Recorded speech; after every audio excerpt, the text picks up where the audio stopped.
Shalom teman-teman, adik-adik semua. Sebelum kita mulai membahas firman Tuhan, yuk kita sama-sama bersatu dalam doa. Bapa dalam surga, terima kasih Tuhan Yesus buat hari ini. Sekarang kami mau membaca dan merenungkan firman-Mu. Bicaralah, kami siapkan hati dan pikiran ini buat Engkau. Berkati hamba-Mu yang akan menyampaikan firman-Mu Tuhan, biar mulut bibir hamba-Mu keluar perkataan-perkataan-Mu saja Tuhan. Bukan dari pikiran manusia, bukan dari hikmat manusia, tapi dari hikmat-Mu ya Tuhan. Berkati pembicaraan ke depan di dalam nama Tuhan Yesus. Haleluya. Amin. Nah teman-teman semua, hari ini kita akan membahas satu topik yang penting, yaitu tentang relasi kita dengan Tuhan.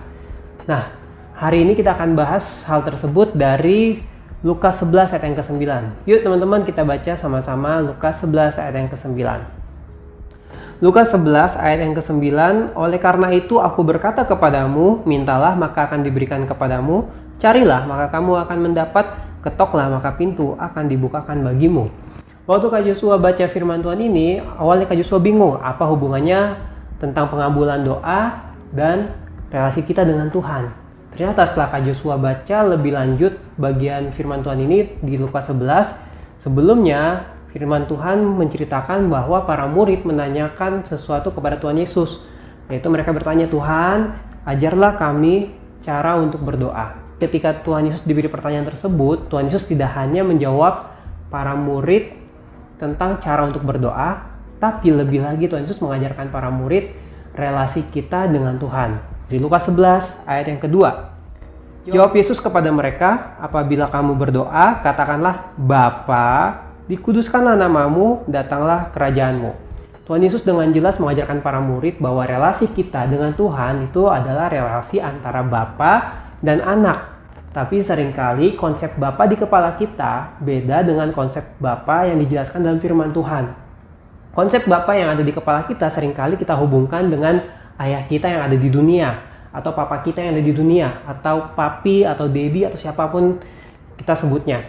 Nah teman-teman, kalau kita menghubungkan Tuhan atau membayangkan Tuhan seperti Bapa kita yang ada di dunia, itu bisa membuat kita memiliki pandangan yang buruk tentang Tuhan. Contoh, Kak Joshua punya papa yang dulu waktu Kak Joshua kecil begitu keras mendidik Kak Joshua. Kak Joshua nggak salahin papa Kak Joshua atau lagi bikin malu papa Kak Joshua di sini, tapi ini sekedar tentang sharing kehidupan Kak Joshua.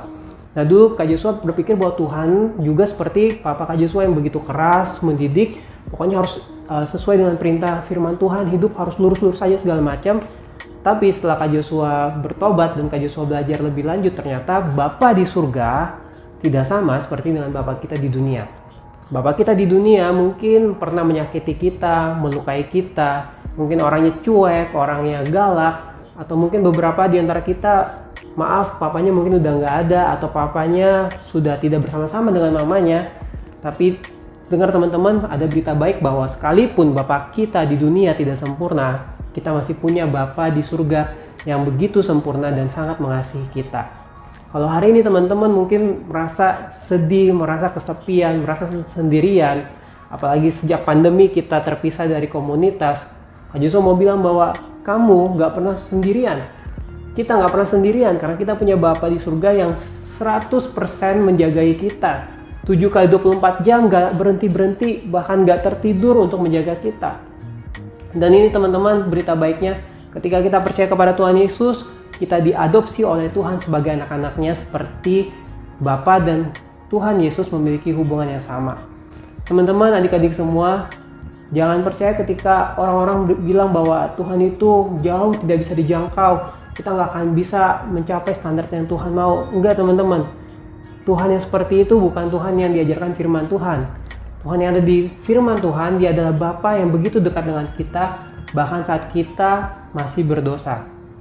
Kita tahu dalam Lukas 15 ayat 11-32 dikisahkan tentang dua orang anak yang memiliki seorang bapak.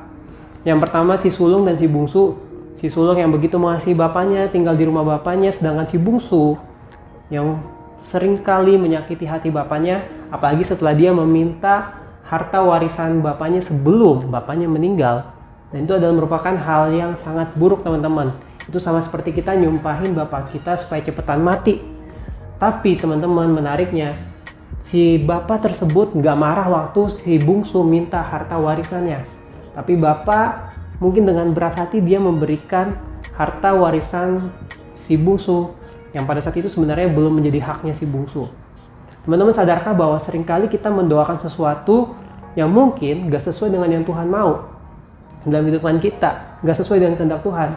Dan seringkali kita maksa supaya doa kita tuh dijawab. Kita mau apa yang kita doain tuh jadi.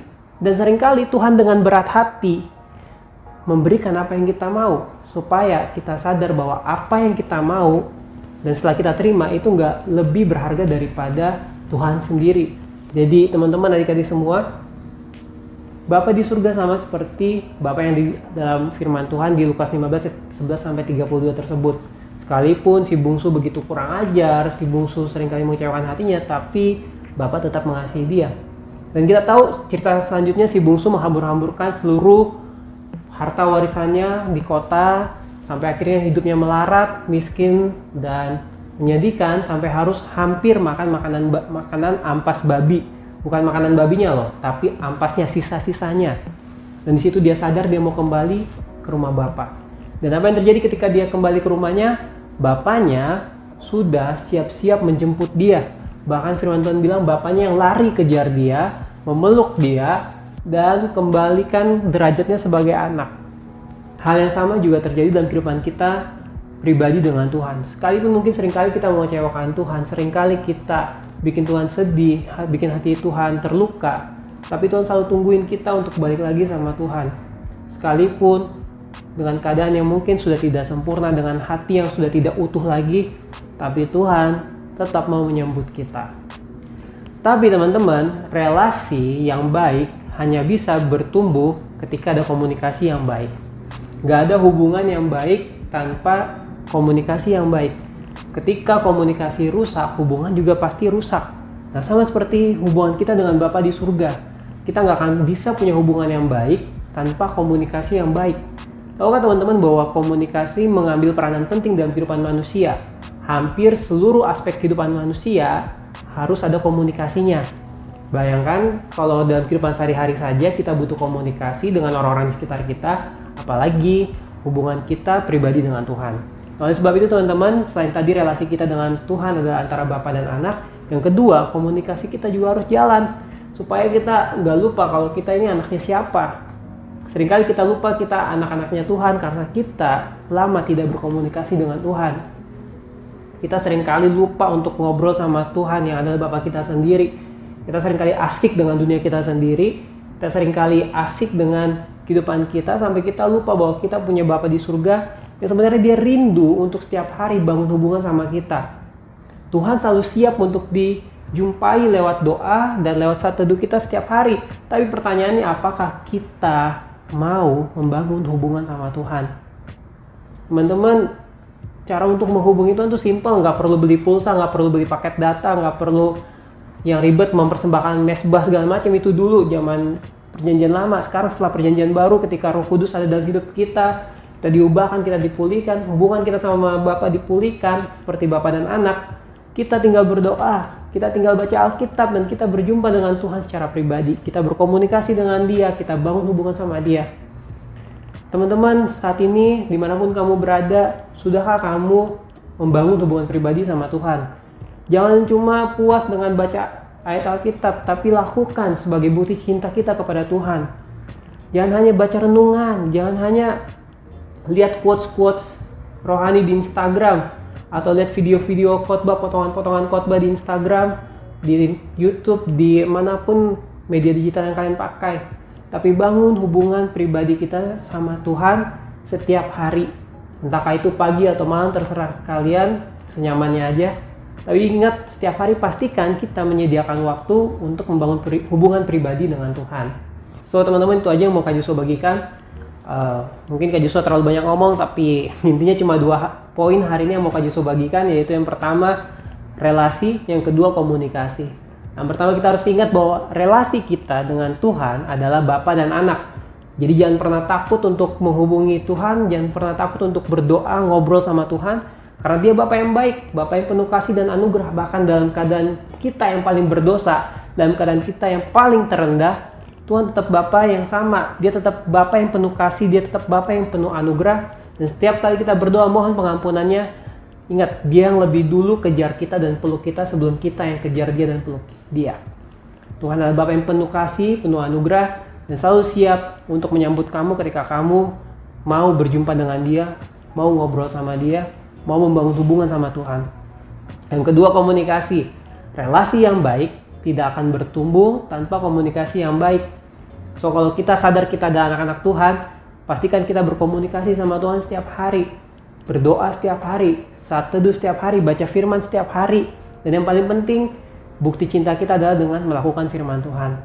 Dan pastikan kita berkomunikasi dengan dia hari ini. Apakah hari ini kamu sudah berkomunikasi sama Tuhan? Pastikan kamu sudah berkomunikasi dan bangun relasi sama Tuhan. Amin. Tuhan Yesus memberkati.